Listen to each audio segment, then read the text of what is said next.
everyone, and welcome to the show Conversations with Yosa. I'm really glad to have you back. I'm glad to be back. I always love coming here and doing this stuff. So, growing up, today's episode is gonna be interesting. I know you say Yosa, you always say that all your episodes are interesting, but it is not. If I don't say, if I don't, if I'm not my own hype man, who's gonna hype me at my show? You know. So, but no, but seriously, you see, even my guest is laughing. Seriously, today's episode, just wait and see. So growing up in a Nigerian household in Nigeria, because that's how I grew up in Nigeria, in a Nigerian household in the 80s and 90s, meant the people in your household, particularly the men, right? So fathers, brothers, uncles, watched and enjoyed three types of sporting events. Now, it didn't mean that there were only three types in the world, but these were just the favorite three types that I grew up watching them watch. So it was soccer, of course, gotta have the soccer, right? Track and field, and then boxing. I remember so vividly the energy in the room whenever a boxing game was on, or the World Cup, right? We know, right? The World Cup and boxing game. My goodness. I have come to appreciate or have the utmost appreciation for athletes. That is the amount of training they go through, the commitment, the singular focus to be the best in the game, and most of all, the tenacity and determination to keep keeping on. I have come to appreciate them more. Not with beans, it's not easy. So on today's show, we have the utmost pleasure of interviewing Mr. Raphael Akpejiori, aka Ejanla, aka Nigerian Hurricane. Don't worry, we'll get to know what this Ejanla means. Standing at a whopping 6'8" and from humble beginnings in Surulere, Lagos. Surulere, I live in Maryland, so Surulere is not too far. He is a heavyweight boxing champion based here in the US now and trained by former world champion Glen Johnson. Again, not the beans.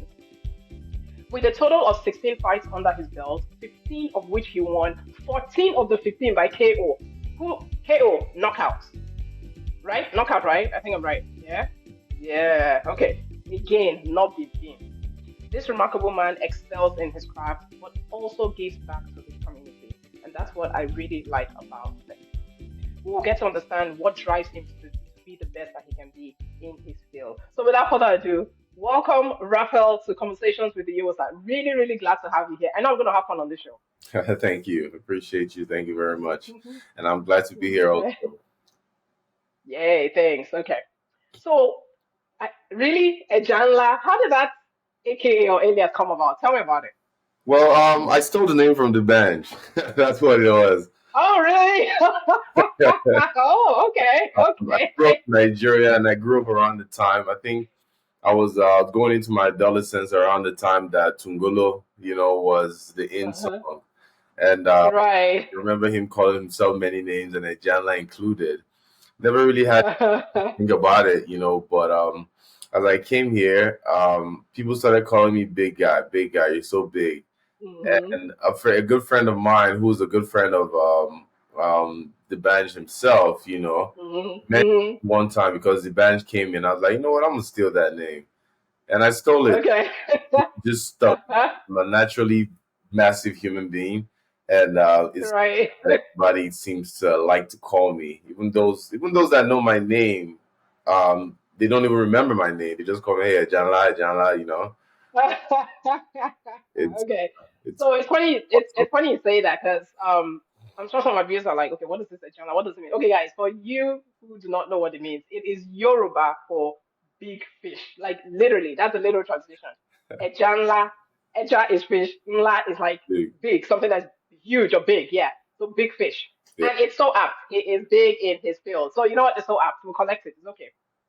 Uh, so now, is it safe to say that boxing found you, right? Because you started off playing basketball in college on scholarship, and then you segued to American football, but now you're a boxer. So walk us through this journey. Well, I wasn't always an athlete. I think athleticism started is something that has been in my family. My dad was a soccer player, was a professional soccer player. He See people soccer, see soccer, soccer. back in the day he played for New Nigerian Bag Football Club in Benin City and also Bendel Insurance. He played with the likes of Christian Chukwu, Shego Degbami of those days before he I think he transitioned from the New Nigerian Bag football club into banking. That's what got him into banking and became a corporate banker. Went back to school, became a corporate banker, and became who he is. So Okay. growing up, my parents, you know how the Nigerian system is. They don't really push you to the athletic route. Actually, they force you against it. My mother also was a track star. She ran for Bendel State in her time. Um, Hmm.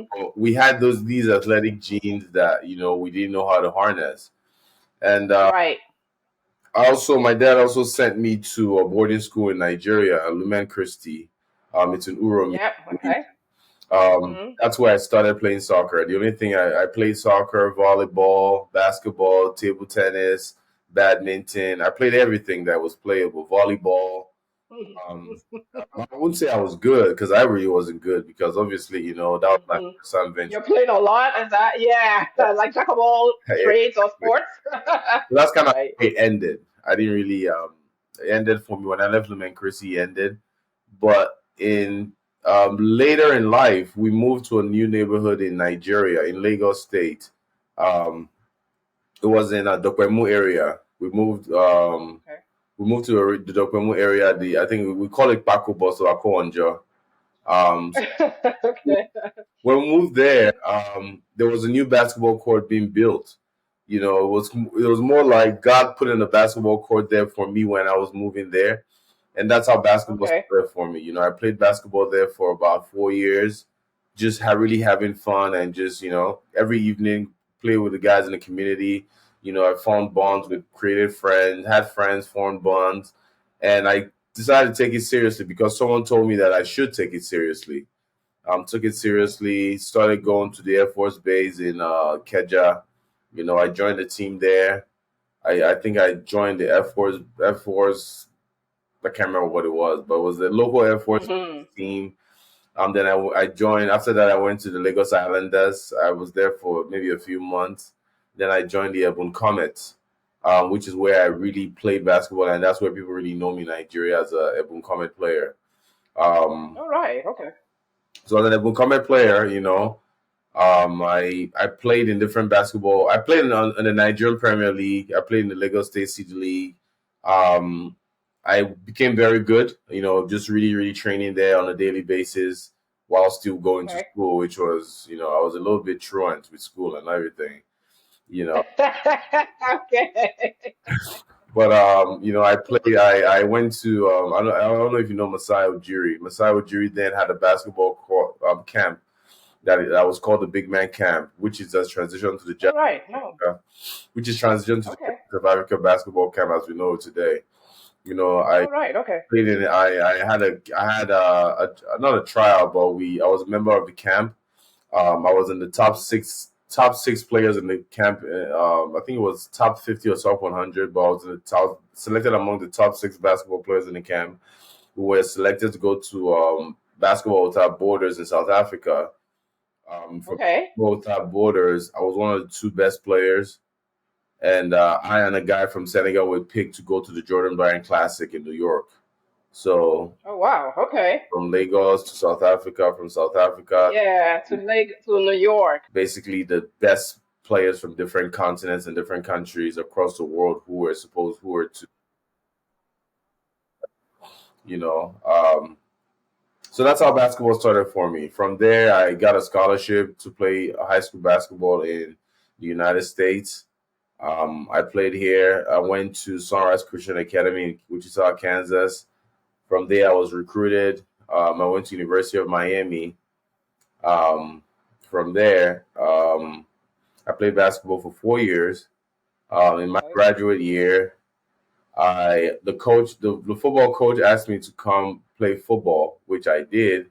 I was supposed to play on Okay. the defensive end, but I chose to play a tight end because obviously Jimmy Graham was the basketball to football transition was more on the tight end basis. So I Hmm. decided to be a tight end. I was signed to the Miami Dolphins from the University of Miami. Hmm. I was there for Okay. camp. I did not make the final 53 roster, and that's how it ended for me. That's how basketball and football ended for me. Okay. Out of nowhere, I was so, I got a job like a regular person, trying to make it. Mhm. Like us regular folks, yeah. But in the same vein, I started training and working out, and I didn't really have anything to train for. It was just like you always train to get bigger, stronger, faster for a specific purpose. But I just found myself Okay. lifting weights and running for no reason. So I decided to start going to a boxing gym to at least get the cardio aspect out of it. And Okay. while I was in the boxing gym, a coach asked me to pursue boxing. That I would be very good for it, and he gave me another coach he gave me another coach who dedicated 100% of his time to me. Uh, Okay. that kind of trained me and brought me up with the fundamentals and everything, and that's how it started for me. Boxing started like just like that, and we're Oh wow. Okay. And that's why I say it's like boxing found you, right? Because yes, you didn't. It was never like in the picture at least growing up, right? So no. and sometimes you know how to say events come to our aid. Yes, Yes, yes. So this is one of it. So guys, you see when I say in the Nigerian household, three main sports, right? Soccer, track and field, and then boxing. So you see how just him alone in his household, between his mom, dad, and himself, they've covered all three. You say your dad is like a soccer player, right? Your mom track and field, and then you boxing. yes. Indeed, yeah, yeah. Well, that's fantastic. Yeah. So are your siblings athletes as well, or? My sisters are not. I don't think my sisters have ever seen a gym in their lives. Uh, Oh, but my bro- okay. but my brother is actually he plays in the Nigerian Premier League. Also, he plays basketball. He played in All right. Okay. Basketball Africa League, the NBA's BAL last year. So he's actually a professional basketball player himself. All right. Right. Right. Right. Awesome. Okay. Okay. Okay. So let us like talk about your achievements, right? So I'm gonna reiterate it. 16 fights, 15 wins, 14 of those 15 wins by knockout. Kudos. I mean, collect your flowers. On a high level, right? High level, what does it take to excel like this? What does it take to get in the zone? Now, don't go and start disclosing any kind of secret sauce or to your like, to how you win and all that. But just what does it take so anyone who's watching this and they're like, yeah, so what does it? Oh, wow, I admire him. You admire, other athletes. What does it really take to like just really get into that zone to just excel? It's not really a zone that you get into and you start excelling and boom, results come out. You first have to determine what you want to be. I determined when I was a kid, I told my mom I want to go to America. And this was a place that they had been coming forever, but they didn't Mm-hmm. see any reason for me to go to the United States. And I found a reason myself. So I found basketball and it took me here. Uh, Mm-hmm. Mm-hmm. so I wanted to play in the NBA. Unfortunately, that didn't happen because, injuries and all that stuff. Yep. Yep. Um, and it's just a tough business to get into. And when it ended, I told myself I want to play in the NFL. I didn't become a 53-man NFL player, but I got my foot in there. Mm-hmm.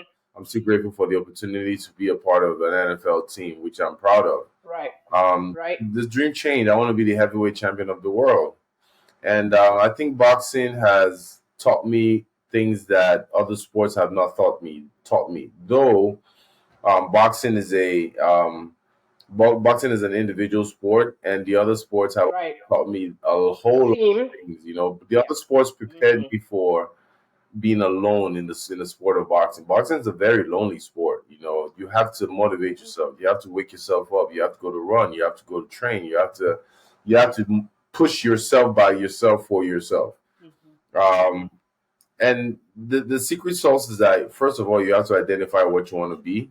You have to give Okay. yourself some time and some grace, and you have to put in the work every day. Knowing Mm-hmm. that you might put in the work today, you might put in the work this week, you might not get better.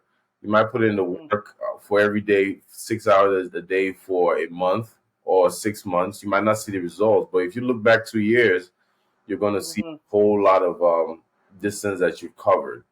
And that's what matters, and that's the secret sauce there. Because I mean, you look at it as, oh, he has 15 fights, 16 fights. I was the time I was 15-0 with 14 knockouts or 14-0 with Mm-hmm. all knockouts. I was the sexiest boxer in the world and everybody loved me. Everybody wanted to talk to me. I was my phone was on speed dial. Everybody's on everybody's all the media's cell phones. Obviously you'd be feeling good about yourself, and to get to that level is just a daily consistent grind, knowing that, okay, give yourself a timeline. In 4 years I want to be heavyweight champion of the world. This is what I have to do every day, and I can't cheat myself because the hard work never hides. Also, you also Right. have to understand that things happen. I took a loss, and I took a loss on national TV. The whole world saw me lose. I saw my fight got stopped, which is not fun at all. Then you Right. reinvent yourself. You have to pick yourself back up. Okay, what is it that I really want? Do I really want this thing? The people that I kind of mirror my dreams and my goals and my ambition about. Have they taken losses before? What is a loss really Right. trying to tell me? Is it trying to get me to quit, or is it trying to get me to keep pushing? Acquire how much debt you're going to acquire for how many years? He's just going to show you the end. He's going to give you the dream, but he's not going to give you the path. And so you have to trust the path, that the path is leading you to something good, and you have to keep. And then most times you don't connect the dots looking forward to making those steps. You have to connect those dots looking backwards and being grateful that God actually gave you the opportunity and the blessing, and the He chose you as a person to be able to walk that journey, and be grateful for it. Yeah, no, it's so up, and I'm kind of happy that you brought on, or you're talking about the loss, the one loss, because it's and as human beings, right? Well, that's how we're built, right? It's like we have so many wins, and we're like, yes, yes, yes, and then it's that one loss, or the negative, and I'm calling it quote unquote negative, because it's not really negative, because we learn a lot even from our failures, from our losses. We learn a lot. It's key learnings, right? But then that's what we focus on. We're like, oh my goodness, and we get so bogged down. But if we just take a step back to, and it's okay to mourn, you mourn it because it's life, right? But then you rise up, take that step back and say, okay, you know what? This is part of my journey here, right? What is the key lesson? And then you move on, right? In other words, don't let it bog you down. Don't let it discourage you. Don't let it like, oh my goodness, I think I'm just gonna, okay, I'm done. No, it's like, oh wow, okay, I'm running a business, or I'm an athlete. Oh, one loss, one business failure, and all that. Okay, so what do I do? What does this mean? And you pick yourself up, and then you continue. Yeah. Yeah, yeah.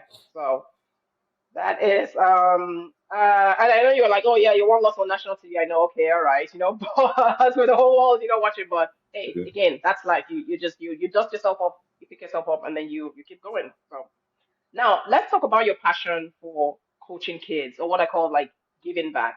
And you coach kids, or you're trying to coach them in basketball. I just talk to us about it and why this is important for you. Well, the thought is, oh, Raphael, you're a boxer, so you should try to get people to box, and help people through boxing. That's true, but honestly, I don't advise people to box. We have to be crazy to do what I do, and it takes a special kind of animal to be who I am, a crazy person, aka you know. But I think the best way to give back is basketball, because basketball has given me so many opportunities. Basketball has opened so many doors for me. Actually, basketball opened boxing up for me.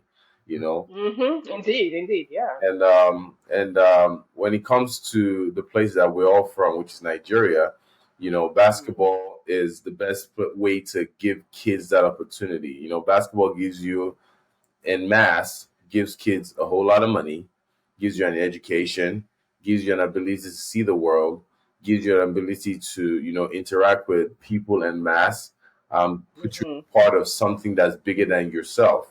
As a boxer, Mm-hmm. um, you seem to feel like you're the biggest thing in the world because it's required for you to feel and speak like you're the best thing in the world. Um, Okay. if you're not a mature person, that might go over your head. But with basketball, it teaches you that you're a part of a team, and Mm-hmm. team building, relationships, getting education. Boxing is not something that gives people education in mass in the United States. There's not a lot of boxing Mm-hmm. games across the world, so my passion Right. for and the reason I look at basketball is that's first of all that's what got me out, and that's what gave me a whole lot of opportunities. That's where I know the majority Right. of people that I know. That's how got my education. I Mm-hmm. got 3 university degrees from a basketball scholarship. From basketball. You know, so Yeah. my due diligence, I need to go back and give to my people. Okay. Okay. So how is that? I guess how are you gonna go about doing that, or how are you doing that? Going about doing it? Well, I've started with. I mean, you have to start somewhere. I have very good Yep. friends of mine who have done this. Okay. I'm partnering with a friend of mine. His name is Adiola Ajayi. We started basketball together in Nigeria. Okay. He started, giving back. I think it was in 2019. He started Okay. the idea of going back to his place and giving back to kids in his society, in his community. So, Mhm. Mhm. the thing about Nigeria is American coaches can come from the United States and have a basketball camp at the national stadium and ask everyone Right. to come through. But you also have to remember that a lot of these kids don't even have food to eat. A lot of these kids Yeah. don't have transportation money to get on a bus. Just the basic necessities. Basic Yeah. things, they don't even have it to get to the place. They don't have. I mean, Right. the shoes are fine because we can always give them shoes, but Yeah. the most basic things for them to get to the basketball Mhm. camp to play basketball, or their mothers are sick, or their mothers don't have food, or while they're playing Mhm. basketball, they have to think about their parents not eating because they have to help those kids and help their parents in Yeah. the neighborhood. So Mhm. that's the kind of thing he's focused on. So what he has done is that he actually went to Songota, his own place. Okay. He built a basketball court, and Okay. yeah, he brings out 100 to 200 kids in the area, gives them shoes, gives them food. He also has a food drive, so it's not just them. The kids benefiting from basketball, which is shoes, clothes. Yeah. Their parents also he also gives them bags of rice, bags of oil. Wow. So they Yes. Yes. don't Yes. have to worry about not helping their parents for the day. They can actually bring food home from the basketball court. So Right. when I look at things like that, and this is a guy who has not made, he's not a rich person, but because I know givers never lack, he's giving so much Right. he does not lack. You can literally Mhm. see it on him. So when I see guys like that who are actually close to me, who basketball have Mhm. introduced me to, I try to mirror what they're doing. I want to be a part Right. of what they're doing. I want to join them. I want Right. to learn from them, Right. and I have a goal to replicate what they're doing in my own community in Edo State. Edo Okay. State Okay. plays for soccer, right? Okay. Kids that are playing soccer, you hardly ever see them. Soccer ends there because there are no Mhm. opportunities. There's no exactly. There's no Yeah. no way for people to go in there and pick those players. So they just become a soccer player, Mhm. and that ends there. So I Mhm. have a vision of going there, going into the what we call into the coral, going into the going into the Right. rural areas, uh, Right. Going into the I don't say the hood, but going in. Yeah. Yeah. Not really getting there. to the boondocks, and Right. Right. basketball courts, having a food drive, having a clothing drive. There's one thing that we are Okay. spoiled with in the United States. We have clothes, we have shoes, we Mhm. have bags, we have accessories. Yeah. So if I can bring all that together and give it to these kids to encourage them, build them basketball. Mhm. Mhm. Maybe in a Mhm. few years, bring coaches, give them opportunities, give Yeah. them vision to be like, okay, you know what, that guy you see on television, Giannis Antetokounmpo, Raphael Mhm. Akpejiori, you can be that. You can have that same opportunity, and you can be able to do that and help Mhm. your family and Mhm. be a pride to yourself and to your community. Mhm. So that's the vision Mhm. I have. Okay. Still working. Okay. I mean, it's one thing to have a vision; it's another thing to kind of put it in play. Right. The beautiful thing about what I'm doing is that not only am I dreaming, I have a whole lot of people because I brought it out. A whole lot of people, a lot of my men Christy brothers I plug. Are they plugging into it? Right. plug into it. I'm starting to make it look bigger than I actually ever imagined. So that's a blessing behind doing something on a voluntary, on being a voluntary, volunteer to Mhm. good projects Yeah. like this that can benefit the Causes. community. So right this Okay. year, on April 16 to 19, I'm going to be joining the AOA Foundation basketball camp in Songota. I'm going to be Okay. supporting. and I'm going to be doing other things in Edo State to just to start something for them to make sure that to make them realize that help is here. Help has come. Yeah, yeah, And yeah, help is yeah. going to continuously come, and we have somebody somewhere that's going to be asking for assistance for us, for our kids, Okay. so that our kids can have a bit bigger, brighter future and bigger dreams, and the dreams of our kids won't just die where we are. Right, right. And it's a laudable effort. And to your point, once you just have the vision and set it in motion. So that's Yeah. that's what it is. No, it's yeah. Okay. I know we're almost out of town here. So, but I can't, complete this interview without like congratulating you. Congratulations on you're newly married, right? I mean, it was like literally last November, right? And Yes. you are married. This one even sweet by Bele. You are married to a fellow athlete, famed basketballer, NBA analyst, Chine Ogumike. I think I said that right, right? Yes. So I saw pictures on the internet. I think we all saw pictures between the internet, Instagram. I mean, all the things. And though you guys were absolutely beautiful. Congratulations. Thank you. So Thank you. I have a question. I have a question to ask her. Who is better at three pointers? Or maybe I shouldn't cause wahala here. Hey. No, I'm not even going front. Uh, Okay. I never missed 2 points, but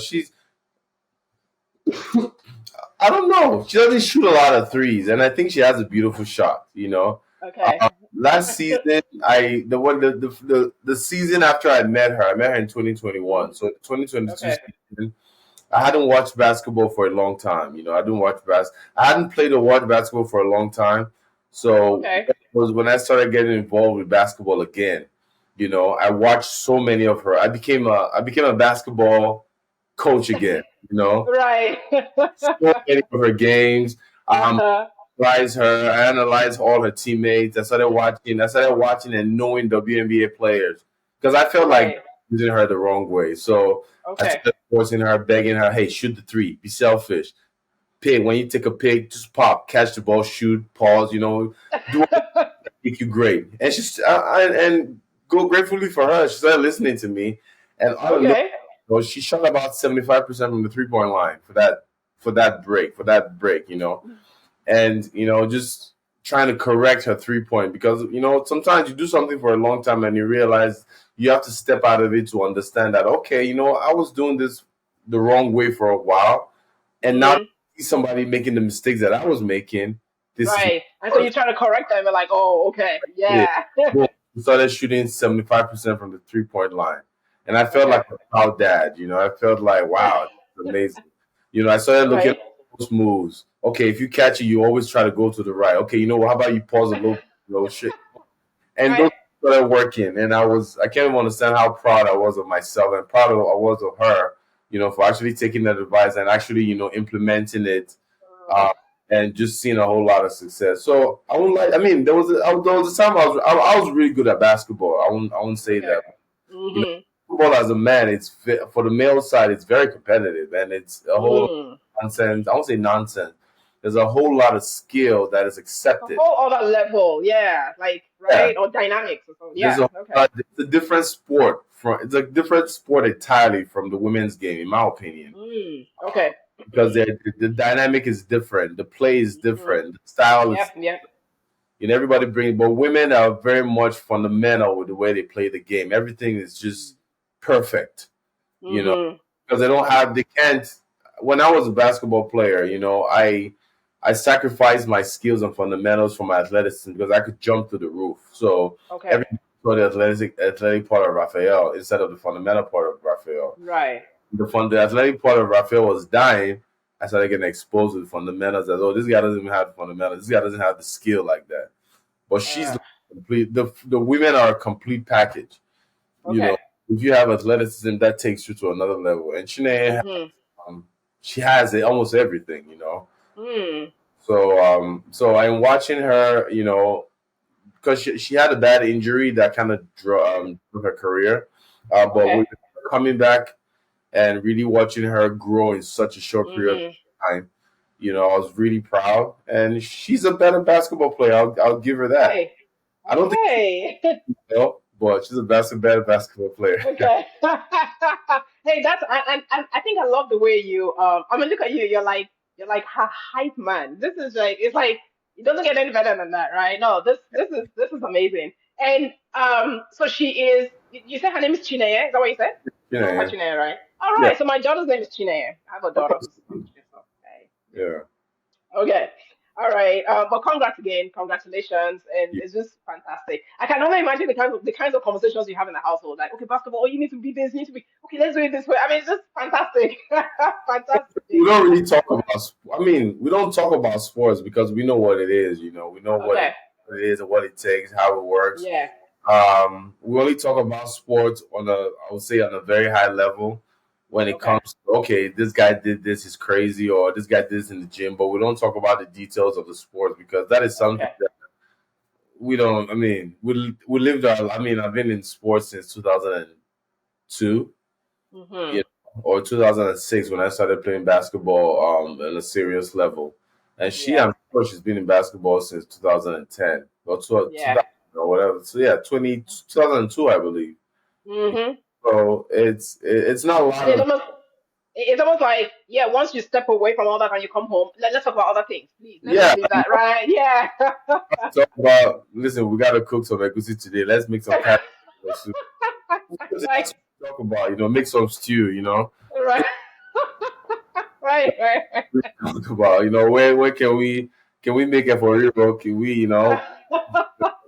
That's really what the I need to, you know what I need to do? I need to have two of you in the room together and like interview both of you at some point in the future. You guys need to oblige me. This is fun. Just what just talking about the egusi soup and all of that, and just seeing you guys in your element. Yeah, Yeah. those are the things. Those are the beautiful things in life. Basketball is. Yeah. Yeah. Boxing is. Yeah. It's a career, just as we have careers, and then but then everything, but then you live your life outside of that as well. You're like, hey, let's not do other things. Yeah. Exactly. Okay, so to wrap it up, just real quick, 2 minutes or less. What advice will you have for folks who are watching this and they're like, hey, you know what? I'm really inspired by, Raphael. I like what he does. How can I get into the sport? Or I'm in the sport, but how can I, yeah, just really excel at it? 2 minutes or less. Well, there's a lot I can say. I'm not a philosopher or I'm not Mike Tyson, but all I can tell you is the path that I chose. You identify a dream and put your heart to it. Hmm. It's not just about working hard, but sometimes you have to work smart. I could have stayed in my locale and played basketball without trying to move, but I identify myself with a community of people who, make it big and understood what they were doing. Also, your net worth is just as important as your network, or they go hand in hand. So you need to create yourself a network of people that can inspire you, that can assist you, and that can also move you forward. And that's all I can say. I identify what those are and attach yourself to a cause for yourself starting, Hmm. a cause after you've made it. Try to give back, because a lot of people, like my dad says, a lot of people's destinies are tied to your success. You can't afford to fail. Hmm. Yeah. You cannot afford to fail because your Yeah. destinies are tied to you becoming a good person. The same person that Yeah. thought it was okay for me to build a basketball court in my neighborhood is the reason why I'm sitting here talking to you today, because my destiny was tied to its success. And as long as we all move in the world knowing that or keeping that in mind, I think we'll be fine and the Okay. world will go to a better place. Thank you, viewers. He has said it all. Raphael, thank you so much for coming to the show. We really appreciate you. And so, viewers, you've heard from him, right? I mean, he is just his tenacity, the determination, the drive, energy, focus are truly unparalleled. And we celebrate you, your effort, and how you're helping to elevate the brand Nigeria. So, thank you so much for being on the show. Thank you very much. The pleasure is mine. So viewers, there you have it. This is the goodness of conversations with you. Was that we bring people like this to showcase. Not that he needs to come to my show to be showcased. I mean, he's an athlete. Like he's been out there, major networks, major media networks, and all that. But he still had the humility to say, "Hey, you was like, yes, let's do this." So it's the kind of person that he is. But I bring showcase people like this just to show us that what, once there's a way, there's a drive. It's possible, and we need to put energy to it. We need to align ourselves with people, positivity, people who we place on our path to like, make our focus on our drive, come to fruition. So go and subscribe to my channel. If you've not, this is how you've been missing out on, like, fantastic people like this, But you know how they say, Nigeria will not carry last. Until the next time on my episode, I say you stay safe and have a super sparkly week ahead. Bye now.